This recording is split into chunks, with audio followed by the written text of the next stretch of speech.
Alors sur le dialogue social, ce que c'est que le dialogue social, quel est votre regard sur l'évolution du dialogue social dans l'entreprise, au niveau de la branche et interprofessionnelle? C'est plutôt une évolution, disons, favorable au niveau de l'entreprise, avec une négociation collective qui commence à s'installer. Une négociation de dialogue social, c'est savoir parler avec ses représentants du personnel, savoir dialoguer sur les perspectives de l'entreprise et sur ses évolutions et sur les difficultés, le cas échéant, peuvent rencontrer les salariés. Donc ça évolue plutôt favorablement. On est passé quand même de périodes très conflictuelles à un dialogue social un peu plus apaisé. Au niveau des conventions collectives et au niveau interprofessionnel, euh, le, le dialogue social est constructif depuis déjà maintenant longtemps, même si c'est un dialogue social qui met du temps, qui est très captivant en termes de moyens et de temps à mettre en place. Donc c'est un peu compliqué, mais ça vit déjà depuis quand même longtemps. Et ça continue de vivre bien, même si on pourrait toujours espérer d'être un peu plus performant dans nos discussions entre partenaires sociaux. Tout à fait. En tout cas, il y a les bases d'un dialogue social. Oui, oui. Alors, oui, pour reprendre ma question sur le dialogue social calédonien, imprégné d'histoire calédonienne, c'est vrai qu'il y a au XXe siècle, le siècle passé, c'était plutôt un dialogue qui était imprégné de la métropole, avec tout ce qui s'ensuit. Et puis, et finalement, on a eu aussi, à cause de certains conflits assez durs ici, un autre regard sur le dialogue social. Je pense particulièrement à un conflit qui avait eu lieu en 1995, qui a marqué les esprits, puisque ça avait mis à feu et à sang du cause, ça a bloqué toute la ville et tout. Et je crois que de ce jour-là, ça a marqué un point un peu de départ, où là, on a essayé de construire vraiment un dialogue social qui soit à nous, qui soit plus une référence à l'extérieur, mais qui soit à nous, calédoniens, et qui parle de notre pays. Et c'est ce qui est le plus important aujourd'hui, c'est notre regard sur à la fois ce qui s'est passé chez nous, et comment on fait évoluer cette chose-là, et comment on construit ce vrai dialogue entre nous, Calédoniens. Et maintenant, nous, ce qu'on souhaite aujourd'hui, c'est à travers une réforme des IRP, vraiment acquérir une maturité, de manière à ce qu'aujourd'hui on soit vraiment en mesure de se parler entre nous et ne plus avoir un copier-coller d'un métropole en permanence. Je rappelle simplement qu'on est juste 270 000 habitants, qu'il y a juste 85 000 salariés, donc on ne peut pas construire des usines à gaz, il faut être beaucoup plus simple, beaucoup plus raisonnable. En plus de ça, on est dans un pays de parole. Le pays kanak, c'est un pays de parole, donc je ne vois pas du tout pourquoi on changerait de méthodologie, et puis il faut qu'on rentre là-dedans maintenant aujourd'hui. Tout à fait, et d'autant plus qu'on va avec la devise de la Nouvelle Calédonie, terre de parole et terre de partage. Exactement. Et donc ça veut dire qu'il y a vraiment les ingrédients aujourd'hui d'un vrai dialogue social. Exactement. Et qui est positif pour l'avenir.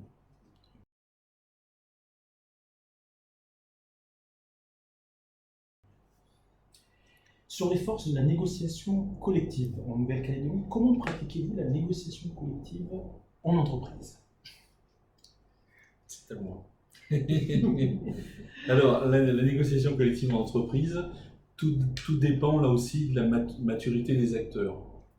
Je sais que chez moi, mes IRP, mes institutions représentatives personnelles,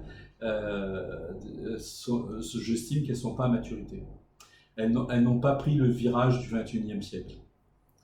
Et c'est dommage parce que nous, on a beaucoup de projets au sein de mon entreprise, on a beaucoup de choses à développer, mais je passe beaucoup de temps à négocier parce qu'il n'y a jamais réellement eu de négociation collective.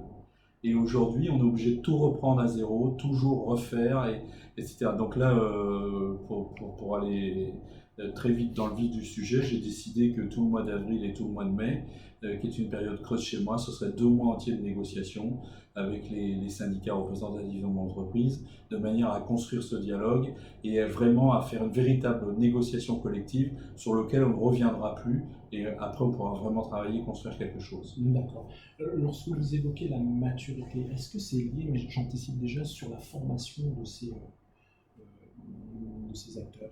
Oui, essentiellement sur la formation. On voit bien que chez moi, je parle de mon exemple précis, hein, c'est un exemple concret. Hein. Ça ne vaut pas pour toutes les entreprises, il y a certainement d'autres qui sont largement à maturité. Alors peut-être que moi je suis trop à maturité, puisque comme je suis le représentant du MEDEF et je suis sans cesse en négociation avec eux, c'est certainement que moi aussi j'ai le défaut d'avoir passé la barre de trop de maturité par rapport à eux qui n'en ont pas assez. Donc il faut qu'on rééquilibre, il faut qu'on réajuste. Donc c'est vrai que aussi cette année, là j'en profite qu'il y ait 2 ou 3 nouveaux qui soient rentrés dans le CE et dans les DP pour pouvoir faire des formations et vraiment les amener pour aboutir à un dialogue, quoi, pour avoir une véritable négociation au sein de l'entreprise. C'est pour ça aussi que avec la réforme des IRP, on met de l'ambition pour du moyen-long terme, de faire en sorte que, parce que quand même le droit du travail et la représentation du personnel et les délégués syndicaux, c'est quand même un droit assez compliqué et qui facilite évidemment pas la négociation collective au sein des entreprises. Et on a beaucoup été sur des conflits individuels, des problématiques individuelles, et donc finalement c'est compliqué de construire la négociation collective dans l'entreprise. C'est pour ça qu'avec la réforme des IRP, on espère d'abord simplifier le système, le droit, voilà, pour véritablement construire une vraie discussion, une négociation spécifique à l'entreprise, sur les sujets qui concernent l'entreprise, sans être toujours cadré et encadré par un code du travail qui est trop présent finalement par rapport à la culture localement. C'est vrai, et donc il faut que ça laisse place à la négociation. Voilà, il faut que ça laisse un espace de respiration, tout en étant évidemment un peu cadré pour que les droits des salariés puissent s'exprimer correctement. Mais voilà, il faut laisser quand même de l'espace de discussion et puis de l'échange. Et la formation, évidemment, une fois qu'on a changé un peu les bases, va encore amplifier le phénomène, quoi. On a là les éléments de la question qui vient juste après. Comment voyez-vous la négociation collective en entreprise à moyen et long terme? Vous évoquez qu'il faut qu'il y ait plus de respiration dans cette négociation. La négociation collective en entreprise à moyen long terme, comme Catherine le disait, on fonde beaucoup d'espoir sur la réforme des IRP, quand même, malgré tout, pour avoir vraiment aussi des espaces-temps dans l'entreprise où on négocie et des espaces-temps après où on développe nos projets. L'entreprise ne peut pas être essentiellement en négociation tout au long de l'année pour rabibocher des bouts de trucs, des ficelles et tout. Non, c'est fini ce temps-là. C'est pour ça qu'il faut qu'on ait un temps pour la négociation. Et je pense que ça va passer par la formation évidemment des acteurs, ça c'est clair. Et puis aussi avec des projets. Aujourd'hui, on ne peut pas être que sur de la revendication de salaire ou de choses comme ça. Il faut qu'on ait vraiment un projet commun pour la société, pour l'entreprise. Et ça, c'est hyper important pour nous, quoi, parce que aujourd'hui, on voit bien, là, chez moi, j'ai proposé un projet sur le sport, j'ai pas de nouvelles. Et c'est dommage, quoi, parce que moi j'estime qu'à partir du moment, et je pense qu'au XXIe siècle, on l'a bien compris maintenant, quelqu'un qui travaille bien, c'est quelqu'un qui se sent bien dans son travail, il se sent bien dans son travail parce qu'il est heureux, parce qu'il fait un peu de sport, parce qu'il est heureux dans sa famille et tout, donc automatiquement tout ça, ça fait un tout. Et je pense qu'à un moment donné, il faudra en parler dans les négos aussi, il faut aller plus loin, il faut qu'on sache, j'ai posé la question simplement, j'ai dit moi je veux bien dépenser de l'argent, pas pour des bêtises, mais par exemple on crée une salle de sport, puisqu'on a un espace. Je dis là, mais j'ai pas de retour là-dessus. Moi, je pense que ce serait vraiment bénéfique pour les équipes. Ça, je donne des exemples vraiment concrets pour que les gens et les gens qui regarderont cette vidéo comprennent bien maintenant dans quel état d'esprit on est. On n'est pas du tout dans l'état du XXIe siècle, on était au tout profit, non, on a changé de cap. Maintenant, on a bien compris qu'à un moment donné, nos salariés, s'ils sont contents, ils vont être plus productifs en plus de ça. Donc on a tout intérêt à aller dans ce sens-là. Donc la notion de bien-être, de qualité. C'est ça, c'est exactement ça, c'est la notion du bien-être, de la qualité du travail. C'est ça.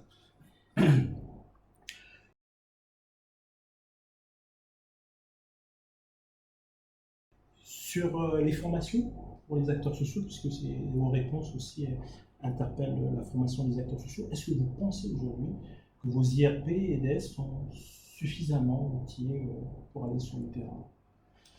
Non, clairement.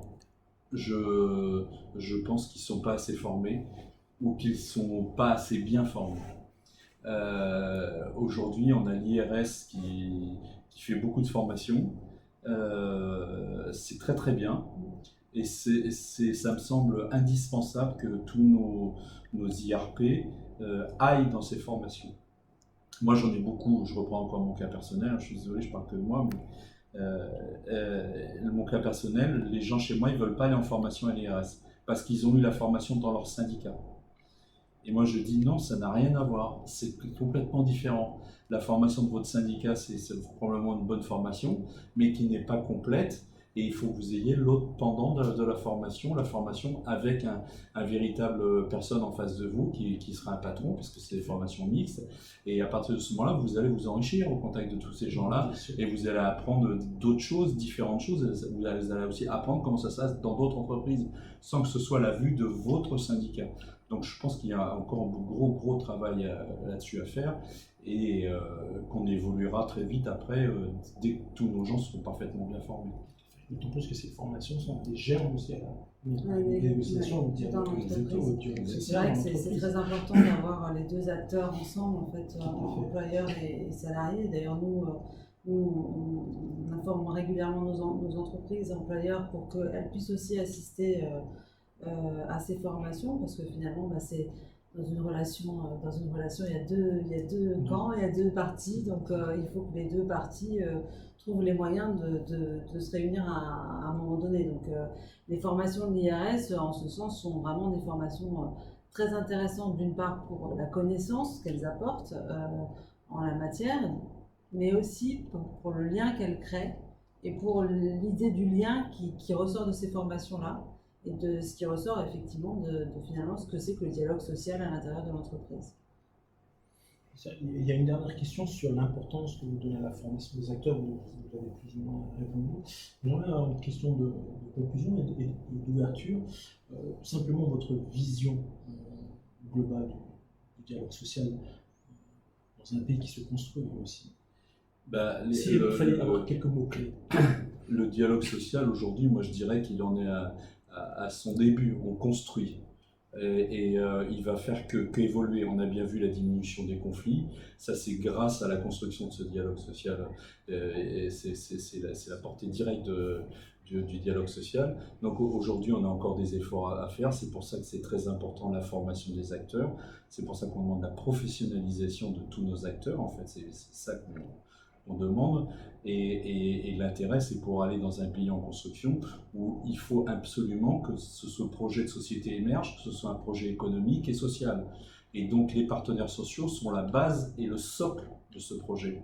Ce ne sont pas quelques politiques, là je fais carrément de la politique, mais il faut le dire à un moment donné, ce n'est pas les politiques qui n'ont pas de projet qui vont nous apprendre à nous à gérer une entreprise et aller plus loin. Et ce sont nos salariés et nous qui allons construire ce projet. Et donc c'est pour ça qu'on a besoin d'un dialogue social construit. Et le pays sera mûr à ce moment-là.